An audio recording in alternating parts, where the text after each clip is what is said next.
नमस्कार, आदाब। आप देख रहे हैं KTV news voice of people. मैं हूं अशरफ करीम और मेरे साथ हैं पॉलिटिकल एनालिस्ट हशमत करीम साहब। बहुत बहुत स्वागत है आपका। नमस्कार आपको, आपके दर्शक साथियों को। बिहार की जनता को 2-4 दिनों बाद सरकार मिलने जा रही है, लेकिन राजनीतिक गतिविधियां काफी तेज है। क्या दिख रहा है आप? भाई साहब, आप सच पूछो तो इसका ये जो SIR हुआ है, स्पेशल इंटेंसिव रिवीजन, वहाँ से पटकथा लिखी जा चुकी थी। उसमें करीबन हर कंस्टिट्यूंसी पे शहरी वोट में 50 से 1 लाख वोट एक्स्ट्रा ऐड हुए हैं। आज आप देख लो कि भाई 65 लाख वोट इन लोगों ने काटा है और 30 लाख वोट इन लोगों ने ऐड किया है। तो हर डिस्ट्रिक्ट में आप पकड़ लो तो इसमें ऐसा महसूस होगा आपको कि भाई जो वोटर थे उनके नाम कटे हैं। बहुत लोगों के नाम अब जा रहा है। लोग, आपने देखा होगा कि लोगों को वोट डालने से पहले बोला जा रहा है कि आपके नाम की वोटिंग हो गई है। How is it possible? अच्छा, हो गई है। हर जगह, हर बूथ से आया है। कई एक जगह तो एक बूथ पे, छपरा में एक बूथ था जिसमें बोला गया कि भाई 150 लोगों का एक ही मोहल्ले से, एक ही गांव मोहल्ले के लोगों का नाम कट गया। तो ये क्या दर्शाता है? और दूसरी तरफ कपिल सिब्बल साहब ने भी ये कहा है कि बाकायदा स्पेशल ट्रेनें चलाई गई। बिल्कुल, हरियाणा से और उधर फरीदाबाद से बहुत सारी ऐसी ट्रेनें चली हैं जो स्पेशल ट्रेन है। उसमें उसका भाड़ा दिया गया है, उसके खाने पीने का इंतजाम किया गया है। वो भी छठ के बाद, छठ के पहले की बात नहीं है। यही बात, छठ के बाद इल्जाम तो लगा रहे थे, भर भर के लेके गए हैं लोग। छठ के बाद कौन सी स्पेशल ट्रेन चली, किसने चलवाई, क्यों चलवाई, नहीं लोग कितने गए ये भी बताया गया। हर ट्रेन पे 4 ट्रेनें चली हैं अलग अलग समय पे। बिल्कुल। और उन 4 ट्रेनों में कितना 1500 लोग हर ट्रेन में। बिल्कुल। यानी 6000 लोग थे। बिल्कुल। पटना गई ट्रेन, पटना से भागलपुर गई और एक और दूसरे डायरेक्शन में गई। तो उन्होंने रेल मंत्रालय से, जो रेल मिनिस्टर है, उनसे ये सवाल किया कि ये बताइए कि ये स्पेशल ट्रेन क्यों चली, किसके कहने पे चली और इसका सारा इंतजाम किसने किया। जनता से पूछा गया सवाल तो जनता ने बोला कि हाँ, मेरे यहाँ से हरियाणा से करके दिया गया है और बीजेपी के लिए हम लोग जा रहे हैं वोट करने के लिए। ये टोटल तो बोला, खाना पीना सब उनके तरफ से। ये जो SIR है जी, वो उसका नतीजा है। वोटर कहीं ना कहीं से तो लाएंगे ना कोई आदमी तो जाएगा वोट डालने के लिए। तो ये जितने आदमी हैं जा रहे हैं सब जगह, जहाँ जहाँ इलेक्शन है वहाँ पहुंचा दिए गए। और वहां से भी ये रिपोर्ट आ रही है, बहुत सारे लोग शिकायत कर रहे हैं कि साहब उनकी वोटिंग हो चुकी, नाम नहीं है, वोटिंग हो चुकी है। बिल्कुल। कई ऐसे बड़े जो पॉलिटिकल फिगर हैं, पर्सनालिटीज हैं, वो पिछले साल यानी 2024 में पार्लियामेंट चुनाव में दिल्ली में वोट डाला। बिल्कुल। और फिर बिहार में वोट डाल के और सेल्फी डाला, वहां भी सेल्फी डाला, यहाँ भी सेल्फी डाला। बिल्कुल। तो इसका मतलब यह है कि नाम तो है लोगों के दो जगह है भाई, ये तो कॉमन है। चलिए, मतलब ये आपको लग रहा है कि ये खेल हो गया है? ये खेल तो पहला है। अच्छा, दूसरा क्या है? दूसरा आप देखिए कि आज समस्तीपुर के अंदर सारंजन विधानसभा है। हाँ। वहां पे एक वीवीपैट की पर्ची 40 से 50 हजार बोरी के बोरी वहां पे फेंकाया हुआ था। 40-50 हजार? बिल्कुल।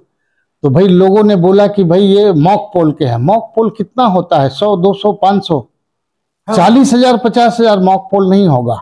नहीं। अच्छा, दूसरा ये कि बोला कि नहीं पिछले साल का है। तो पिछले साल का है, उससे भी डिनाई कर गया लोगों ने कि वहां एक निर्दलीय प्रत्याशी थे जिनका अलमीरा छाप था और दूसरा ये लालटेन छाप था। उसमें तीर का 1-2 कोई वोट रहा होगा। तीर मतलब विजय कुमार वहां पर हैं, जो बहुत ही कद्दावर नेता हैं और बहुत क्लोज है नीतीश कुमार से। तो उनके नाम का ये फटा कि भाई इन्होंने ये बक्सा चेंज कराया है ईवीएम चेंज कराई है और जितना वीवीपैट था उसको निकाल के फेंक दिया गया है कि कोई सबूत ही नहीं रहे और वहां पे नया जाके ईवीएम रखा जाए। स्ट्रांग रूम से भी छेड़छाड़ हुआ, बाढ़ में ईवीएम लेके घूम रहे थे प्राइवेट कार में। तो ये सब क्या हो रहा है? ये मतलब सोशल मीडिया के आ जाने की वजह से कोई भी चीज छुप नहीं रही है भाई। मैं तो फौरन ये हो रहा है, वहां पे लाइव रिकॉर्डिंग स्टार्ट हो जाती है सोशल मीडिया पर, फेसबुक पे, इंस्टाग्राम पे आ जाता है और जितने युवक हैं वो एकदम गुस्से में है, ये कर देंगे वो कर देंगे। आप जेन जी का समझे क्या है? मतलब ये सारी चीजें आ रही बोल रहे थे तो, लेकिन वही दूसरी तरफ जो दूसरी पार्टी के समर्थक हैं वो ये कह रहे हैं कि अभी तो रिजल्ट आया नहीं, अभी से इनका रोना गाना शुरू हो गया। देखिए, तेजस्वी या महागठबंधन जितना मेहनत किया है और जितना लोग उसके प्रति दिखाई दे रहे हैं, उनके सपोर्टर, अगर इस बार तेजस्वी का कोई ये नहीं होता है तो मुझे तो ये लगता है कि बहुत बड़ा आंदोलन बिहार से शुरू हो जाएगा। आप ये लिख लो, आज मैं बोल रहा हूं, लिख लो आप। ये कैसे लग रहा है? देखिए, हर जगह मास आप ग्राउंड लेवल पे जाइए, हर गांव में जाइए, हर बस्ती में जाइए, लोग टैक्टिकल वोटिंग कर रहे हैं, लोग उसी को वोट कर रहे हैं जो जीतने वाला है। यहाँ तक के मुसलमान कैंडिडेट है, दूसरे मुसलमान उसको नहीं अपना वोट दे रहे। प्रशांत किशोर एक फैक्टर है, लेकिन प्रशांत किशोर हार्डली प्रशांत किशोर है जिसके बारे में आपने कहा था कि बहुत कुछ करेगा ये वो, लेकिन मैंने आपसे कहा था कि वक्त आने दीजिए। वक्त आने पे हमें ऐसा लग रहा है कि प्रशांत किशोर को 8 से 10 सीट बहुत अगर मिली, वो भी 2-4 जो, मुझे तो लगता है कि वो भी मुश्किल है। 2-4 हाई क्लास के लोग हैं, जैसे मैथमेटिशियन हैं केसी सिन्हा साहब, बहुत प्रसिद्ध आदमी है, बहुत विद्वान आदमी है, 50 बुक लिखा, तो वो जीतेंगे। तो वो उनका अपना एक ऑरा है। अच्छा। तो लोग नहीं चाहेगा कि उनको हराया जाए, तो इस तरह के लोग जीतेंगे। जैसे तो इस टाइप के लोगों को जीतना चाहिए, तो वो 4-5 ऐसा 7-8 सीट है जो निकाल सकता है Prashant Kishor. Otherwise through out Bihar, पूरब से लेके पश्चिम तक, उत्तर से लेके दक्षिण तक, हर जगह महागठबंधन का जोर है। अच्छा, और तो मतलब तेजस्वी का आपको ये लग रहा है कि महागठबंधन की सरकार बन सकती? अगर इस बार तेजस्वी ने सरकार नहीं बनाई तो उसका पॉलिटिकल कैरियर का द एंड हो जाएगा। ये भी आप लिख लीजिए। क्या? पॉलिटिकल कैरियर का द एंड हो जाएगा तेजस्वी के। क्यों भाई? जिस तरह का जन समर्थन इस बार, एक तो आंदोलन हो जाएगा और दूसरा तेजस्वी का कैरियर भी खत्म हो जाएगा। दोनों होगा एक साथ। अच्छा। तो या तो तेजस्वी जीतेगा और जीतेगा 100%, जहां से भी खबरें आ रही है, चाहे मुस्लिम बहुल क्षेत्र हो, चाहे जो भी हो। आज सहनी को जो इन लोगों ने, आज ये देखो ना कि आप 37% दोनों को आए थे, महागठबंधन को भी, एनडीए को भी लास्ट इलेक्शन में। इस बार उससे 2.5-3%, 4% सहनी निकल गए। एक आईपी गुप्ता की पार्टी है पान समाज, वो निकल गया। तो 5%, 7% वोट निकल के कहाँ गया? महागठबंधन की तरफ। अच्छा। आज तेजस्वी ने क्या किया कि उसको मुख्यमंत्री, उप मुख्यमंत्री का पद दे दिया, घोषित कर दिया। तो आज कोई भी सन ऑफ मल्लाह के नाम से, मल्लाह ही चाहेगा कि हमारा उप मुख्यमंत्री बने, भले ही ये कोई पोस्ट समाज है। हाँ, पूरी तरह से कन्विंस्ड है। तो 5-7% वोट जो निकला तो एनडीए के पास से निकला। 7% तो बहुत होता है भाई, बिकॉज वो पहले एनडीए की तरफ थे, तो अब वो महागठबंधन की तरफ है। हाँ। आज मुसलमान ओवैसी फैक्टर, कोई फैक्टर नहीं रह गया है सीमांचल में। तो अब ये आप लिख लो। मतलब ये आप जो कह रहे हैं, आपके मुताबिक ये है कि प्रशांत किशोर फैक्टर जो पहले चुनाव से पहले बहुत हंगामा था, वो चलेगा? वो नहीं चलेगा। वो नहीं चलेगा, वो चलेगा। हाँ। इस बार के बाद 5 साल और वेट कराएगी। क्योंकि नहीं, बहुत सारे लोग ये कहते हुए मिले कि ये दोनों वोट कट हुआ है। बिल्कुल, वोट महागठबंधन के उसमें कि वोट कट हुआ है। बिल्कुल बिल्कुल।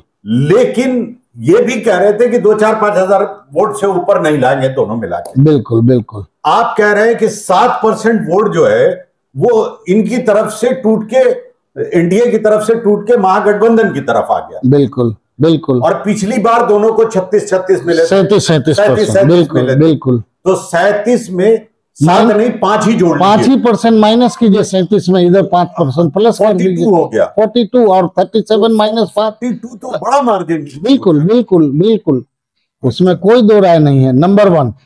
नंबर 2, नीतीश कुमार को सीएम चेहरा नहीं अनाउंस करके ये बहुत बड़ी गलती की है। और बाद में नीतीश ने अपने हिसाब से लोगों को अपने वोट को ट्रांसफर कराया है अंदर खाने। ये बात चल रही है कि जो तीर है वही लालटेन है और जो लालटेन है वही तीर है। मतलब अच्छा, कि बीजेपी वाले सीट पे जहां पे बीजेपी का कैंडिडेट खड़ा है उस पे तुम लोग लालटेन को वोट दो, और जिधर हमारा कैंडिडेट खड़ा है हमको दो। हाँ, यही वजह है कि उससे मुझे ये लगता है कि अब अंदरूनी खाने जो है वो पैक्ट हो चुका है। बिल्कुल। और उसमें ये हो चुका है, मुझे तो ये लगता है कि भले नीतीश कुमार मुख्यमंत्री बने कि नहीं बने, वो अपने बेटा को उप मुख्यमंत्री बना के तेजस्वी को सपोर्ट कर देंगे। अच्छा, मतलब ये थ्योरी भी चल रहा है, तेजस्वी को मुख्यमंत्री बना देंगे। और चूंकि 20 साल रह चुके हैं वो मुख्यमंत्री और स्वास्थ्य भी उनका बहुत नहीं है, तो वो जो है पार्टी संभालेंगे, पार्टी कमान संभालेंगे और बेटा निशांत है ना उनको बना उप मुख्यमंत्री। बिल्कुल बिल्कुल, मुझे तो ये भी एक लग रहा है। तो ये विन विन पोजीशन है। अच्छा, दूसरी और बड़ी चीज क्या होने वाली है वो देखिए। कल चंद्रबाबू नायडू का बेटा बिहार आया और वो नीतीश कुमार से मिला, जिसका कोई अनाउंसमेंट नहीं हुआ, लेकिन अमित शाह से भी मिला। और बाद में बोल रहा है एनडीए के अंदर सारी चीज नॉर्मल है। भाई नॉर्मल है तो आने की जरूरत क्या? बोला नहीं जाता है। नॉर्मल अगर होता है तो बोला नहीं जाता है। जैसे लालू यादव से किसी ने पूछा कि भाई नीतीश से तुम्हारा अंदर कोई पैक्ट हुआ है क्या? बोला नहीं ऐसा कुछ नहीं। होगा तो बोलेगा क्यों? इसीलिए लालू यादव ने भी बोला कि मेरा नीतीश से कोई पैक्ट नहीं, कोई बातचीत नहीं हो रही है। तो ये अंदर चल रहा है, अंदर और आप सुन लीजिए, हो न हो भारत सरकार दिल्ली में भी डगमगाएगी।